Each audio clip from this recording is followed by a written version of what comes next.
Сегодня наша творческая группа находится в гостях у члена Союза художников Туркменистана, преподавателя Либапской Вилайской специальной школы искусств Алымжана Ишанкулиева.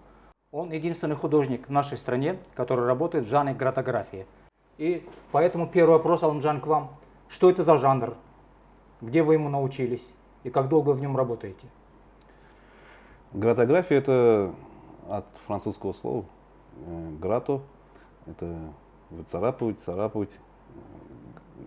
По-другому это еще называют гратаж. Эта работа выполняется иголкой. Ее выцарапываешь. На бумаге? Да, на бумаге. Мы всегда работали, я всегда сам работал по черной бумаге. Там подложка была всегда белая. И получалась черно-белая гратография. То есть внизу белая бумага, сверху Да. черная. И нанесение точек происходит? Можно точками, можно штрихами. И в том месте, где я штрихую иголкой, получается, начинает светлеть. И чем больше мне нужно высветлить, тем больше я царапаю. Так. И это все специальной иглой, остро заточенной иглой? Да, это может быть тонкая иголка, может быть толстая иголка. Так, вставленная в ручку? Да, я ее вставляю в ручку, чтобы мне было удобно Да. работать. Я этим делом занимаюсь уже более 20 лет, гратографией, и на профессиональном уровне. Когда-то, когда я учился в Академии художеств Туркменистана, мой педагог, мой учитель Кинякин Алексей Николаевич, во время уроков он нам задал такое задание, раздал иголки, раздал бумагу, чтобы мы попробовали, что это такое, чтобы мы почувствовали. И с тех лет, с той поры я уже много лет этим занимаюсь, и мне это понравилось, меня это вдохновило, я начал от этого получать удовольствие и решил, что я буду заниматься в основном в этом направлении, потому что это направление является одним из сложнейших, и мало кто этим занимается. Но так как мне понравилось, я стал этим заниматься уже более профессионально. Я сделал много работ в этом жанре. В начале, когда я это все начинал, мне всегда говорили, всегда твердили, зачем это нужно. Так. Зачем черная бумага, она неинтересна, она не это. Ну, я решил, что я все-таки всем покажу, что она очень интересная, что можно сделать очень хорошие работы. И люди могли в этом убедиться. И за последние годы вот, я участвую на выставках постоянно, регулярно. На выставках в Ашхабаде? Я участвовал, организовал выставки в городе Море, в Ташаузе, в Ашхабаде, в Балканабаде. И люди подходили после выставок, ко мне подходили, у меня спрашивали, меня интересовались, людям нравилось это. Они не могли понять, что это такое. И я понял, что я это делаю не зря. Я понял, что людям это интересно. И в этом есть свои какие-то нюансы. А последние годы я начал пробовать цветные гратографии. И делаю в последнее время цветные гратографии. Но это уже специальная бумага идет? Да, это специальная бумага, она уже не с белой подложкой, а там уже идет цветная подложка. Цветная подложка? Да, получается... Верх черный, да? Да, верх черный. И получаются очень интересные работы. Неожиданные получаются работы, да, по своим цветам, да? Да, и люди вот тоже удивляются всегда. На международных выставках я устраиваю маленькие мастер-классы, где я показываю иностранцам, нашим зрителям, людям, которые этим интересуются, я показываю, как это делается, как это исполняется. Людям очень интересно, и они задают вопросы, я им отвечаю. И вот так работаем в основном. Сколько по времени занимает вот средняя работа? Ну, допустим, небольшого размера. Да, время это зависит от самой работы, от самой композиции. Если я правильно понимаю, вначале готовится эскиз? Да, да. Карандашный набросок, да? Да, я всегда делаю сперва эскизы, потом переношу эскизы на бумагу и после этого только начинаю работать. Но вот, если работа не слишком сложная по композиционному замыслу, тогда она может занять 3-4 дня, неделю. А есть такие работы, которые более сложные, композиционно очень сложные работы, они у меня занимают 6, 7, 8 месяцев. Это по-разному получается, зависит от того, насколько сложная композиция. Вот здесь можно провести параллель между черно-белой фотографией и цветной. Черно-белая фотография проигрывает в красочности цветной фотографии, но она выигрывает в лаконичности и выразительности, психологичности работы. То же самое можно отнести к гратографии? Черно-белые цветной подложки. Да, они, вот вы сейчас правильно заметили, в гратографии это почти то же самое. Есть свои вот нюансы, есть свой интерес. Вот многим нравятся именно черно-белые гратографии, потому что Так. они лаконичны, они как, Выразительны, да. выразительны. Но я заметил, что на цветных гратографиях получается тоже можно сделать очень интересные работы, людям очень нравится. И получается тоже неплохо. Цветные, наверное, больше подходят для женских образов. Ну да, Да, или для природы. Я А черно-белый на- больше психологичности и вот строгость линий появляется, да? Да, я пробовал цветными делать композиционные сюжеты. Меня это чуть-чуть... Немножко это отвлекает, да, от основной идеи. Цвет все-таки отвлекает. Да, Правильно я говорю? да. А когда делаешь женские образы, они получаются да. какие-то такие Загадочные, загадочные, да, да, более да. интересные. Да. И я себе поставил такой цель, ну, мне стало интересно попробовать сделать людей, образы женщин всего мира, ну, там, со всех стран. Разных Очень национальностей. разных национальностей и в национальных одеждах, национальных костюмах с их украшениями. И получились очень интересные работы вот в этом жанре. Вот в гратографии вы создаете не только портреты, но и сюжетные картины, и тематические картины. Да. Какие вот самые крупные были работы? Ну, я помню, туркменская охота, Родина процветания. С возрастом приходит понимание, что художник должен создавать, стараться создать такие работы, которые много-много лет будут вспоминать, будут смотреть, и людям это будет интересно. И я себе, я тоже над этим работаю, я делаю более сложные, многоплановые, более объемные работы. Я последние годы старался делать большие работы. Я из моих сложных работ это Туркменауэ, Туркменская охота, где показана именно национальная охота. В плане того, что как наши предки, да? предки охотились, это соколиная охота. На конях, на халтыкинцах. На халтыкинских конях, да, используя наших собак тазы, борзых. да, борзых. И еще и стрелами. И я это все объединил в одну работу и сделал большую одну работу. Туркменская охота. После этого у нас, как мы все знаем, произошло грандиозные события, грандиозные мероприятия. У нас в Туркменистане прошли азиатские игры. На азиатские игры приехали много иностранцев, много гостей. Было красочное предшествие этому.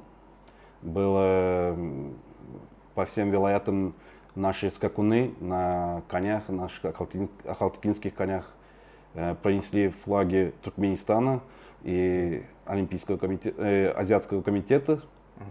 Это меня вдохновило. Я решил сделать работу «Добро пожаловать в Туркменистан». В этой работе я решил показать все наше гостеприимство, людей наших, как наши люди встречали в каждом вилаяте, это все. Многофигурная, очень многофигурная композиция получилась. Такая сложная композиция. Современные объекты, исторические памятники. И да, я там связал еще, показал вот все те новые объекты, Олимпийский городок, который был построен именно к этому событию. И получилась такая вот работа. Создал такую большую работу, посвященную нашему знаменитому, всем известному, посвященную работе караван-сараю Даяхатын. Я специально ездил со своими учениками туда, я посмотрел, там в это время производились реставрационные работы.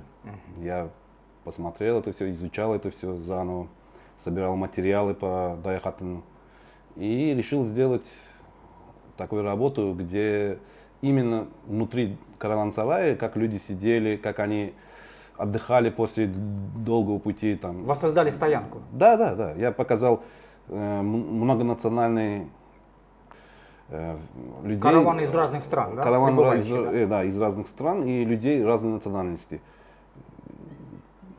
которые смотрят, отдыхают, пьют чай и смотрят Я показал внутри, в центре композиции бой петухов. Так. И люди сидели вокруг арены и смотрели, как эти петухи Да. дерутся. И получилась такая огромная, но тоже большая многофигурная композиция. И здесь надо добавить, что Дая-Хатын находился на северном маршруте Великого Шелкового пути. Да, да. И поэтому это объясняется, что туда прибывали караваны из разных стран. Да. Кроме этого, шелковому пути у меня посвящено очень много работ. Так. Я Дая-Хатын посвятил еще такую работу, как Бай-Хатын, по легенде караван-сарая. Да. Всем известную легенду я решил воссоздать в своей работе. Да, вы ее решили образно. Да, я ее создал образным. Кроме этого, у меня есть такие работы, как Идрисова, которые находятся тоже вдоль шелкового пути. Это медресе. Да, медресе, где обучались в древности наши люди. Кроме этого, Астанавова. Это исторические памятники. Да, это исторические памятники. Аламердар, это Амуль, наша крепость Амуль. Так. Были вот такие работы, серии таких работ очень много. Потом я сделал одну из работ, посвященная Великому Шелковому пути, где я показал караваны, которые начинают свою дорогу с Китая и проходят через Туркменистан и в Европу. Были такие вот большие работы. А последняя одна из больших моих работ, это посвящена Туркменистану, процветанию Туркменистана. Мы все знаем, что в Туркменистане за последние годы было построено очень много новых объектов, новых зданий, очень красивых, величавых зданий, величественных зданий. Также мы знаем, что у нас грандиозный туристический центр Аваза, где построено очень много красивых, очень необычных зданий. По архитектурному решению. И я решил, что в графике сделать вот эти здания, показать эти здания, будет тоже так же интересно, как эти показывают наши живописцы. И всему миру будет интересно посмотреть наш Туркменистан в одной работе. В одной работе отразить все вилаяты столицы. Да, я показал все вилаяты в одной работе. По кругу.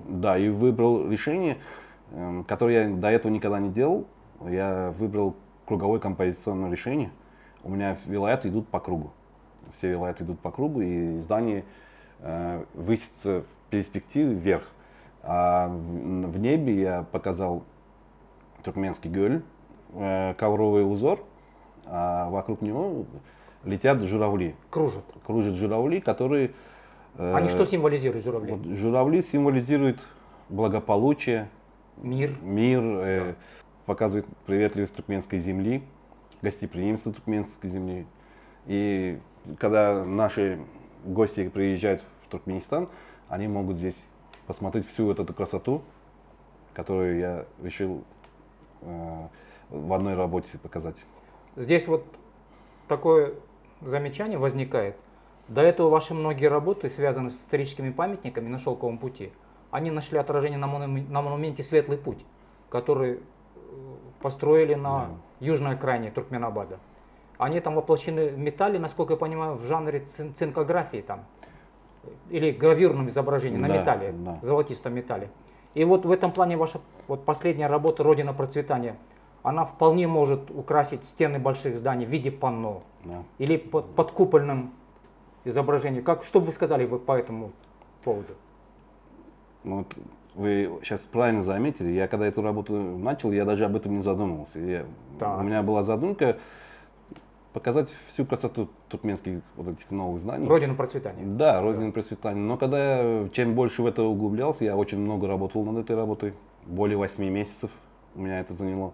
Я много времени потратил на сбор материалов. Я изучал все эскизы, эти фотографии, поездки личные. Да, я ездил, я смотрел, я даже спрашивал у людей с этих вилаятов, у своих знакомых, что их, например, что для них главное в его вилаяте. Да. Я даже был случай, я звонил Море, я у них спрашивал, как они себе представляют, какое они здание представляют, для них, чтобы ценно, чтобы значимы. Также в Чтобы Ахале. сразу было видно, что это именно тот вилаят Конечно, или да. столица. Там, И мне, регион. мне хотелось показать так, чтобы каждый человек, вот каждый туркменистанец, ну, когда приходил к этой работе, подходил к этой работе, и смотря на эту работу, он увидел здание, которое ему близко. Близки. Его Да, сердцу, чтобы да. ему было интересно, чтобы он остановился, посмотрел, Узнал. узнал. Вот была такая задумка. А с тем, как я начал в эту работу углубляться, и чем больше я над этим стал работать, я понял, что эту работу, она бы хорошо смотрелась под куполом. Большом изображении, да. Да, вот я вспоминаю таких знаменитых художников русских, которые делали специально, так же, как и Микеланджело, делали для соборов, для больших Да. грандиозных зданий, они Росписи делали делали, росписи на потолках. Фрески, да. И я понял, что эту работу очень хорошо смотрелась под любым куполом или даже в виде панно. Она была очень хорошо Или смотрелась. внутри здания, или на фасаде. Да, очень хорошо смотрелась. Ну, я думаю, что И со временем она может украсить Да, я думаю, столицу что или со один из временем, регионов. Да. Тем более она многоликая, имеет отношение ко всем регионам и к Да, Ашхабаду. она имеет в виду она захватывает все вилаяты, и очень красивая, надеюсь, работа получилась. Я готовлюсь вот к выставке. Это в Ашхабаде. Да, я готовлюсь Международная сейчас к книжная международной выставка. книжной выставке. И эту работу вы там покажете. Да, я собираюсь показать эту работу, и там, надеюсь, оценят люди, посмотрят. Она может войти в книги, Я надеюсь. как график, Да. в жанре графики, да? Ну вот, что меня как художника радует, я график, я много лет этим занимаюсь, и Так. как графику мне повезло, что я участвовал в оформлениях книги президента Туркменистана Гурбангулы Бердымухамедова. Одна из последних моих работ была напечатана в книгах «Туркменистан. Сердце Великого Шелкового пути». Там были мои работы, которые посвящены Амулю. Так. И тем самым мне приятно, что эти работы, которые были посвящены нашему вилаяту, там было очень много сказано о наших памятниках, о исторических памятниках. И вот эти же памятники я показал в памятнике, о котором вы говорили. Монументе. В монументе, да. Светлый путь, да. Обрамляют этот монумент, мои работы. Мне очень приятно как художнику, как графику. Аламжан, помимо графотографии, вы также успешно работаете в живописи. Что вы можете сказать по этому поводу и какие работы для вас наиболее ценные и дорогие? Да, вы правильно заметили, я также, как и графикой, занимаюсь и живописными работами, делаю живописные произведения. В основном в своих работах большинство моих работ посвящены Лебапскому вилаяту, Пейзажи. пейзажу Лебапского вилаята. Я много работ делал по Амударье, посвященной Амударье. То есть выезжали на пленэр? Да, я выходил в разные времена года, весной, осенью, и хотел показать именно красоту нашей Амударьи. Также мы ездили к Угитанге. В горы? Да, в горы, мы показывали пейзажи их, очень красивые горы, очень красивый пейзаж. И кроме этого я посвятил много очень цветным живописной работы памятникам Лебапского вилаята, Ташаутского вилаята. Это были серии, они были из 5 работ. И Мары там? Да, Марыйский вилаят. У меня было такое время, когда я создавал серии именно памятники исторические памятники всех вилаятов. Была посвящена такая. Кроме этого, я посвятил серии портретам именно туркменских девушек, туркменских женщин. Даже одну из работ я посвятил временам года, где через женские образы, да, там через именно возрастную категорию, там и по цветовой, и по возрастной, начиная с весны, как наши девушки, юности, да. Потом у нас лето было уже девушка повзрослее, готовится, замуж, стать женщиной. Да, стать женщиной. Также была осень уже зрелая. И зима уже женщин, уже гелин, такая, которая уже умудренный опытом, жизненным, профессиональным. Жизнь повидавшая. Да. Были такие работы. Вот ваши пейзажи, насколько я понимаю, и в музее выставлены, и в международном аэропорту Туркменабада. Правильно я это говорю? Да. выставлены в музее, также в наших Вилаятской библиотеке, также по всему Туркменистану. Так. Это в Авазе, в новом порту, который был открыт, там была именно моя графическая работа была выставлена. Кроме этого, в гостинице Лебаб в Авазе. Много работ выставлены в домах культуры по всему Туркменистану. Я этим Гордитесь. я этому радуюсь, я горжусь, что мои работы смотрят люди, что мои работы кому-то нравятся. И я могу вдохновлять нашу молодежь, наших детей и наших гостей своими работами. Аламжан, ваша творческая кредо как художника? Моя кредо как художника, я считаю, что я как график, я как художник-график, я должен именно показать всю красоту графики.